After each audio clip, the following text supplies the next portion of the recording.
4,000% explosion in presentations of children with gender dysphoria. That is, children who are have a psychological disturbance in relation either to their sexual body. There are a number of pathways to this, and there's been a great pressure to affirm these children as being trans, for example, when they present, without appropriate exploration. 35% of these children are on the autistic spectrum. A large number of these children, and this has also been acknowledged by the LGB Alliance, a large number of these children are gay and lesbian children who are suffering in relation to their sexual orientation and need to be helped to understand themselves better.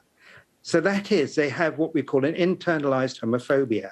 They hate themselves, they hate their sexual body, and they want to get out of it. What is really, really important in these instances is to recognize the terrible suffering of these children and not to precipitately label them as trans and put them on a medical pathway which has irreversible consequences. Now, the reason I say all that is because there's been a tendency to interpret the Memorandum of Understanding, which is the professional framework, as implying that children and young people who present with gender identity issues should be immediately affirmed.